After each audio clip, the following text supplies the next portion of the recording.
যে খবরে নজর রাখবো, ফের শঙ্কর আঢ্যর বাড়িতে সিবিআই। বনগাঁয় শঙ্কর আঢ্যর বাড়িতে সিবিআই তল্লাশি। বনগাঁর প্রাক্তন পুরপ্রধান শঙ্কর আঢ্য, তাকে গ্রেফতার করে নিয়ে আসার সময় হামলা হয়েছিল ইডির ওপর। সেই ঘটনার তদন্ত করতে সিবিআই আধিকারিকরা পৌঁছে গিয়েছেন বনগাঁতে। সৌরভ রয়েছেন আমাদের সঙ্গে টেলিফোন লাইনে। সৌরভ, কি আপডেট উঠে আসছে? একেবারেই দেখো, কিছুদিন আগেই সন্দেশখালীতে কার্যত দেখা গেছিল যে সিবিআই সেখানে গেছিল এবং সিএফএসএল এর দলকে সঙ্গে করে নিয়ে গেছিল নমুনা সংগ্রহের জন্য এবং 3D লেজার স্ক্যানিং এর জন্য। ঠিক সেই রকমই গত 5ই জানুয়ারিতে এই শঙ্কর আঢ্যকে যখন ইডি অভিযান করে তার বাড়িতে, সেই সময় শঙ্কর আঢ্যকে গ্রেফতার করে নিজাম ইজো কমপ্লেক্সের উদ্দেশ্যে নিয়ে যাওয়ার সময় তাদেরও গাড়ির ওপর হামলা হয়েছিল। ঠিক সেই জায়গা এবং শঙ্কর আঢ্যর বাড়িতে এই মুহূর্তে সিবিআই এর একদল আধিকারিক এবং মূল তদন্তকারী আধিকারিক তারা কিন্তু এসে পৌঁছেছে এবং ইডির সেই দুজন অফিসারকে সঙ্গে করে এনেছে এবং তাদের কাছ থেকে মূলত ব্রিফ নিচ্ছে যে ঠিক কোন জায়গাতে তাদের গাড়িতে হামলা চালানো হয়েছিল, শঙ্কর আঢ্যর বাড়ি থেকে কটার সময় তারা কিভাবে মুভমেন্ট করেছিল, সম্পূর্ণভাবে কিন্তু ব্রিফ নেওয়া হচ্ছে। এবং সেই ব্রিফ নেওয়ার পরই সিএফএসএল অর্থাৎ সেন্ট্রাল ফরেন্সিক সায়েন্স ল্যাবরেটরির সায়েন্টিস্টদের তরফ থেকে সেগুলো জিওগ্রাফিক্যাল ম্যাপিং করা হবে। শুধু তাই নয়, নমুনা সংগ্রহ পর্যন্ত করা হবে। যেমনকি সন্দেশখালীতেও দেখা গেছিল যে যেই জায়গায় ইডিদের আক্রমণ করা হয়েছিল, ইডির গাড়ি ভাঙচুর করা হয়েছিল, সেই জায়গা থেকে তারা নমুনা সংগ্রহ করেছিল।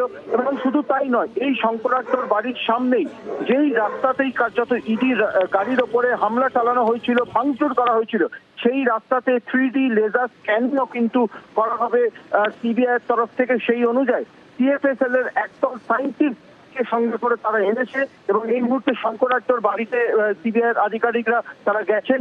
তার স্ত্রীর সাথে এই মুহূর্তে কথোপকথন করছেন সিবিআই এর আধিকারিকরা। বেশ, এই মুহূর্তে বনগাঁর পৌঁছে গিয়েছেন সিবিআই আধিকারিকরা। সেখানে প্রাক্তন পুরপ্রধান শঙ্কর আঢ্য, তার বাড়িতে আমরা দেখেছিলাম যেদিন ইডি আধিকারিকরা গিয়েছিলেন, সেখানে তাকে গ্রেপ্তার করে নিয়ে আসার সময় আক্রান্ত হন। আর সেই ঘটনার তদন্তেই সিবিআই আধিকারিকরা পৌঁছে গিয়েছেন। 6ই জানুয়ারি শঙ্করকে গ্রেফতার করে নিয়ে আসার সময় হামলা হয়েছিল আর ইডির গাড়িতে পাথর মেরেছিলেন শঙ্কর আঢ্যর অনুগামীরা। সেই ঘটনার তদন্ত করতে আজকে আগের দিন যেরকম আমরা দেখেছিলাম সন্দেশখালীতে পৌঁছে গিয়েছিল সিবিআই আধিকারিকরা, সঙ্গে সেন্ট্রাল ফরেন্সিক সায়েন্স ল্যাবরেটরির যারা স্টাফরা ছিলেন তারা যেমন ছিলেন সেদিন, সঙ্গে আজও একই রকমভাবে আজকে পৌঁছে গিয়েছেন সিবিআই আধিকারিকরা এবং সঙ্গে অবশ্যই রয়েছেন সেন্ট্রাল ফরেন্সিক সায়েন্স ল্যাবরেটরির যারা বিভিন্ন যারা স্টাফ রয়েছেন তারা। ফরেন্সিকের আধিকারিকরা তারা আজকে গেছেন সেখানে এবং ইতিমধ্যেই সিবিআই আধিকারিকরা তার শঙ্কর আঢ্যর পরিবারের লোকজনের সঙ্গে কথা বলছেন। আমাদের সঙ্গে রয়েছেন আমাদের প্রতিনিধি অনিরুদ্ধ থেকে জানার চেষ্টা করব। অনিরুদ্ধ, এই মুহূর্তের কি ছবি দেখতে পাচ্ছ সেখানে? দেখো সান্নিক, তোমাকে জানিয়ে রাখি যে গত 5 তারিখে যে ঘটনা ঘটেছিল সেই বিষয়ে সিবিআই তদন্ত করা শুরু করেছে। আগেও একদিন সিবিআই আধিকারিকরা শঙ্কর আঢ্যর বাড়ির সামনে এসে সেই ঘটনা জানবার চেষ্টা করেছিলেন।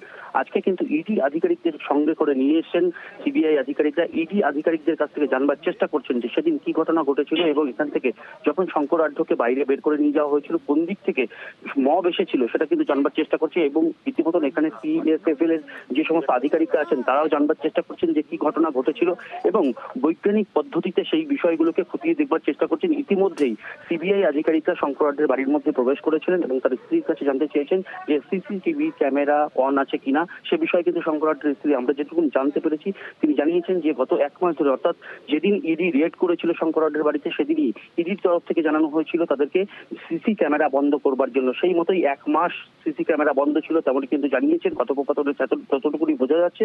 ইতিমধ্যেই নানা বিষয়ে খতিয়ে দেখছেন যে সমস্ত সিবিআই আধিকারিকরা এসেছেন, তারা কথা বলছেন, তারা জানবার চেষ্টা করছেন যে সেদিন কি ঘটনা ঘটেছিল, কোন দিক থেকে মব এসেছিল এবং কেমন ভাবে আক্রমণ চালানো হয়েছিল ইডি আধিকারিকদের উপরে, সেই বিষয়ে খতিয়ে দেখছেন।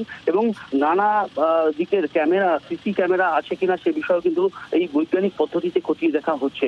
বর্তমানে কিন্তু শঙ্কর আঢ্যের বাড়ির সামনে ব্যাপক সিবিআই আধিকারিক এবং বৈজ্ঞানিক পদ্ধতিতে যে তাদের যারা আমরা দেখতে পাচ্ছি যে ফরেন্সিকের যারা আধিকারিকরা এসছেন তারা এখনো পর্যন্ত কি কোনো স্যাম্পল কালেকশন বা এই ধরনের কিছু কার্যকলাপ সেখানে করেছেন এখনো পর্যন্ত? প্রাথমিকভাবে তারা জানবার চেষ্টা করছেন যে সেদিন কি হয়েছিল, কোথা থেকে কেমন ভাবে আক্রমণ হয়েছিল, কোন দিক থেকে মব এসেছিল, এই প্রাথমিক কাজগুলো তারা সেরে নিচ্ছেন। এরপরেই হয়তোবা এই স্যাম্পল কালেকশনের ব্যাপারে ফরেন্সিক টিমরা চেষ্টা চালাবেন। বেশ, আগের দিন আমরা যেরকম ছবি দেখতে পেলাম সন্দেশখালীর ক্ষেত্রেও, সেক্ষেত্রেও গোটা ঘটনার পুনর্নির্মাণ যাতে করা সম্ভব হয় সেই জন্য লেজার স্ক্যানার দিয়ে গোটা এলাকার যে অঞ্চলে আগের দিন অশান্তি হয়েছিল সেই জায়গাতে আমরা দেখেছিলাম যে সেখানে পরিস্থিতি উত্তপ্ত যে যে জায়গায় হয়েছিল সেই জায়গাকার প্রত্যেকটি জায়গার স্ক্যানিং করা হয়েছিল লেজার স্ক্যানার দিয়ে। সেই রকমই আজকেও সেন্ট্রাল ফরেন্সিক ল্যাবের যারা আধিকারিকরা তারা সেখানে পৌঁছে গিয়েছেন এবং ইতিমধ্যেই তারা সেখানে তদন্ত এগিয়ে নিয়ে যাচ্ছেন।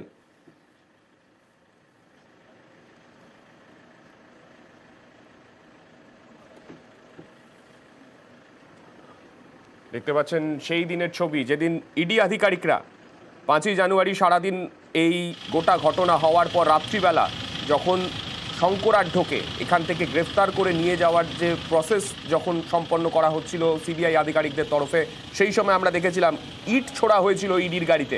সেই ঘটনার পরিপ্রেক্ষিতে পরবর্তীতে তার তদন্ত প্রক্রিয়া হাতে নেয় সিবিআই এবং সেই তদন্ত করতেই আজকে সিবিআই এর বিশাল প্রতিনিধি দল সেখানে পৌঁছে গিয়েছেন বনগাঁতে এবং বনগাঁতে তারা আজকে তদন্ত করছেন সেই দিনে ঠিক কী ঘটনা ঘটেছিল সেই গোটা ঘটনা তারা খতিয়ে দেখছেন।